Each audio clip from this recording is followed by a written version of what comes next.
guys, welcome to your history video for the day. So I know you're not used to having history videos, but this is just something to explain what you're doing so you don't feel like you're looking at this little packet of paper and having no clue what you need to do. So this is about the Christmas truce of 1914. This is a true event that happened during World War I. So to start you off with what your assignment is for today, you need to read the first page about the Christmas truce of 1914. You have a couple little boxes. Your first box explains a little bit of, just a very little bit of the history of World War I, at the time known as the Great War, and what happened, how it began, who was fighting it. Then you have trench warfare. That's the next box, trench warfare. The trenches, those were holes dug in the ground, well, tunnels really, open tunnels dug down in the ground. That's where the soldiers would stay because they were fighting on huge plains, huge open fields. So to keep them safe from enemy fire, they were down in these trenches, and then they would come up and fight, go down in the trenches to try to protect themselves. But it was horrible in those trenches. There was disease and rats, and it was not a nice place to be. So the next box describes that trench warfare. Then you have a picture of the trenches and a caption explaining what you're seeing in that picture.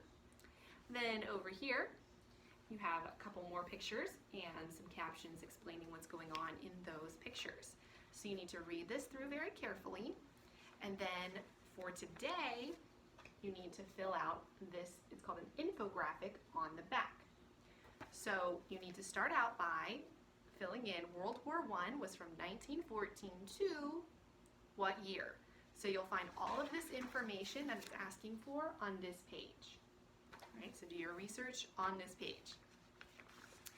Then it says the Allies. That was one side, the good side, okay? So who were the Allied powers? It gives you the first one, Great Britain.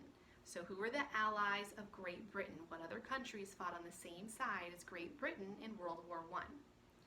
Then you have the Central Powers, and you have Germany is the first Central Power. So that was the main Central Power, was Germany. What were the other Central Powers? So we have the Allied Powers and the Central Powers. Who were the other two countries in the Central Powers, two main countries?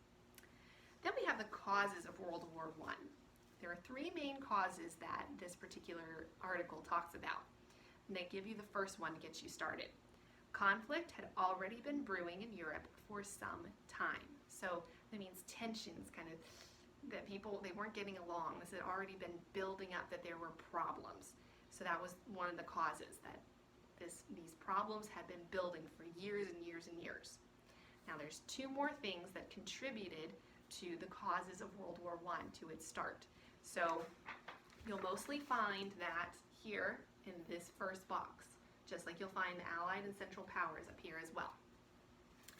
All right, then we have early trenches and later trenches. So you need to describe what the earliest trenches were like in the very beginning of the war, and then later trenches. So as the war went on, what was it like a little bit later? All right, they don't give you any examples to start out, but that's what you need to fill in. So what were the first ones like, and then the later ones, and you'll get that information from the other boxes, trench warfare and the captions, okay? All right, that is it for today, okay? That's what your assignment is for today, but let me walk you through what you also need to do tomorrow as well as Wednesday. So tomorrow it says comparing multiple accounts of the Christmas truce of 1914. So we haven't really gotten to what this Christmas truce is today. You'll get to it, what it is, tomorrow.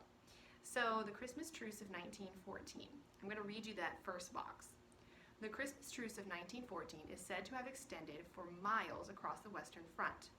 There were several different exchanges made among soldiers from both sides, so there are several different accounts of what took place. Here are some first-hand accounts of the Christmas truce of 1914 from soldiers who were there and participated. So what is the Christmas truce of 1914? Well, all along those lines of where the trenches were in 1914, they had a truce, which is when they stopped the fighting. So for Christmas Day, they stopped the fighting for a period of time so that both the Allied powers and the Central powers made peace and came together. They may have exchanged Christmas presents or just shared food or had a conversation with their enemies just for Christmas Day. It's a time of peace on earth, right? So they made peace for that one day. And there are some different accounts of what took place, the different people who participated, the different points of view that they had. So you need to read each one of these accounts. And I know that there's a lot of words, and you're probably going, Miss Ashley, there's so many words on this page. I know, but you can do it. All right, if you come to a word that you don't know, because they're using language from the early 1900s, so there are some English words in here that you may not be as familiar with. Look it up or send me a message. Miss Ashley, I was reading it. I don't know what this word means, and I would be happy to send you a little note explaining what it is, okay? But there are so many words, and different people have different understandings of words, so that's why I'm not doing a vocabulary, because I'm not sure what words you might need. So just let me know and I would be happy to help you with that. Okay? And then on the back side of this page you have many more pictures showing what they were doing. You've got different soldiers from different sides playing games. Here are Allied powers, some British soldiers, as well as some German soldiers all together in the same photo, shaking hands, sharing cigarettes, things like that. Which I know you're probably going, cigarettes, and yes, I would too, but that was a very common thing for them to smoke cigarettes. All right, and then to continue with your homework for Tuesday, you have to compare these multiple accounts. So you've gone through, you've read it, now I want you to read it 2 times. So read this page 2 times. Read it 2 times. Don't just go, yeah, I'm just going to skim through it. No, read it 2 times. It'll help your understanding. All right, let's look at the directions for what you need to do. Reread the first-hand accounts, that's why I'm saying read it 2 times, of the Christmas Truce of 1914, written by Lance Corporal Cooper, Private B. Calder, and Sergeant W. Blundell. In the chart below, indicate with a check mark whether each event was mentioned in each of these accounts. Okay? So you're going to look at the accounts of Cooper, Calder, and Blundell. Then look at what it says. For example, it says sharing of cigars and cigarettes. So if in the one for Cooper, which would be, let me find him, he's the first one, okay, in the first box. In the letter from Cooper, did he mention that? If he did, put a check mark. In the one from Calder, he would be the second one. If he mentioned that, put a check mark. If Blundell mentioned it, again, put a check mark. Okay? So if they didn't, you just leave it blank. Then once you get through and come to the bottom, it says, why do so many different accounts of this same event exist? Explain your answer. Be sure to cite information from the article. Remember that cite means that you give credit to the article. So if you're using information from the article, if you're using exact words, put quotations. Or if you're just summarizing according to Calder, or according to Cooper, or according to Blundell, and say what they said. So why would so many different accounts of the same event exist? Think about it, explain your answer, give reasons using the article. Okay, so that's Tuesday's homework. Now let's quickly talk through Wednesday's homework. Wednesday's is just 1 page, the back page, okay? Primary and secondary sources. Read the definitions for primary and secondary sources below, which I will do with you. Then decide whether each source from this lesson was a primary source or a secondary source. Finally, prove your answer in the space provided. Okay, so let's talk through what primary and secondary sources are. Primary sources. Those are actual records that provide first-hand accounts of events. For example, letters, diary entries or journals, photographs, speeches, interviews, autobiographies, artifacts. So it's a first-hand account. That means like that the person was there. The object was there. That's why photographs, diaries written from somebody who was there, who experienced it. That's a primary source. It's from a person who was there, an object who was there, someone or something that actually experienced what happened. Secondary sources. Second-hand accounts of primary sources. Comment on, summarize, explain, or draw conclusions from primary sources or other secondary sources. Okay, let me explain what this is saying. So you have your primary source, a person who's actually there. A secondary source learns from the primary source and tells what happened. So a second-hand account is somebody else who wasn't there but is explaining what happened. So you have your primary source, a secondary source learns from the primary source and tells what happened. So it's second-hand. They weren't actually there, but they're still explaining what happened.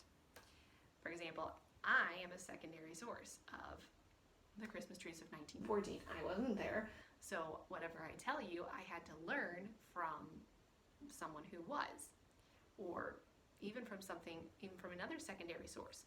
A primary source would be a letter from someone who was there. A secondary source would be my history book. So there's a difference there, okay? For example, it says textbooks, encyclopedias, articles, essays, and biographies. Those are all secondary sources. Now listen to this difference. In primary source, you have autobiographies. That is when someone writes their own biography. So they write about their own life. A biography is when somebody else writes about someone's life. So it's secondary because it's not their own life. They weren't actually there. Autobiography is primary because it's somebody who experienced it for themselves, writing about themselves and their own experiences. All right, so look at the very first one. Let's practice. Source. Subsection of article on trench warfare. Truce, page 1. So look at where it says Truce, page 1, which is this first page. Trench warfare. It says the subsection of the article. Would this be a primary source or a secondary source?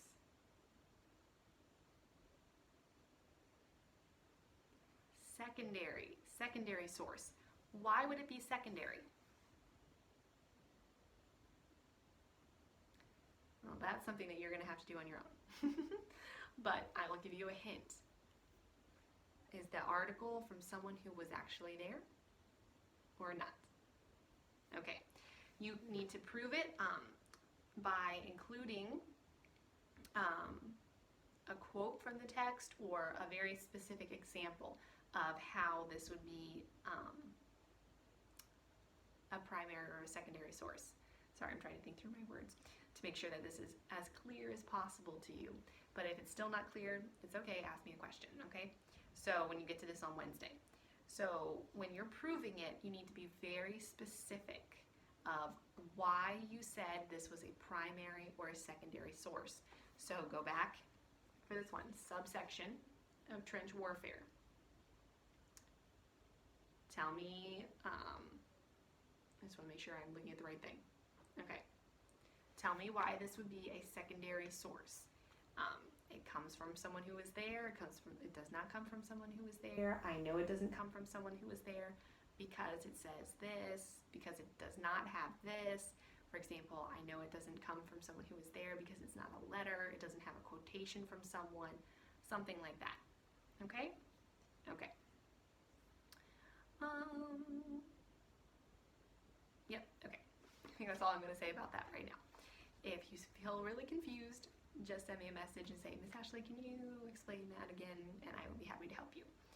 All right, so that's Wednesday's work. You have no history for Thursday, but for Friday, you do have a reading comprehension page. You have an infographic called Spread the Joy.